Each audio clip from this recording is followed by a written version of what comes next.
All right, so in the last video, we talked about joining and combining data frames, and that's great.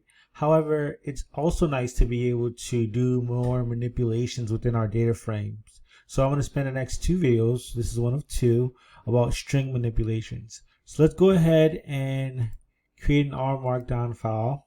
Okay, practice with string manipulations 1 and 2. Okay, we create this. Great.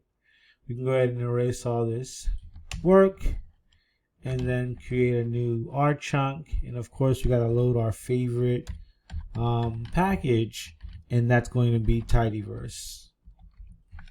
Okay. So what we're going to first talk about in terms of string manipulations is this function called string trim. And what string trim does, allows you to remove blank space from the beginning and the end of the line of a string, not line, sorry. So let's say we have this vector called strings, and I'm going to emphasize this space here, this space at the end, sorry, and this space at the beginning of mad and at the end of mad. If you were to run this and you were to view fillings, you potentially not, yes, you will still see those spaces. However, if you were to run string trim, you would see, sorry, I didn't run this line. Tidyverse, it usually takes a little bit. As you can see now, at the end, the beginning and at the end of the strings, the spaces are removed. So you may say, oh, that's not that important. No, it is important, because you can imagine when you're extracting data from the website, you can have a lot of empty strings that are empty spaces within a string. This is actually the next function we're talking about, is to view all. This is actually one of the most nifty functions that is possible. And so what happens is, let's say you have this sentence, right? It says the cool sentence. Let's create a new R chunk. It says, I'm the coolest person in the world. I have cool cars and even cooler bikes. My cool outshines all the cool. That's a great string. Fantastic. However, I want to actually view where it says cool within the sentence. Okay.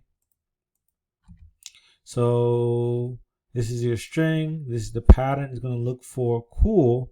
I run this, and what happens is, if you look here, it says I am the coolest, and it highlights all the places that it says cool. Okay. If you can imagine, if you're downloading a document or even a data frame from Wikipedia, and you're trying to search for where it says a certain county, or if it has a certain word that you're interested in, being able to view where the pattern matches is a really cool tool. Okay. Third function that we're going to talk about within strings manipulations 1 is detect. And this function we've talked about before, but let's go ahead and do it again. Again, we're going to utilize the cool sentence function, and I'm not going to copy and paste the string. It's already in R. But if I want to detect, okay, I want to detect if it actually has the word cool in it within my string, it's going to give me a true, saying that cool is present.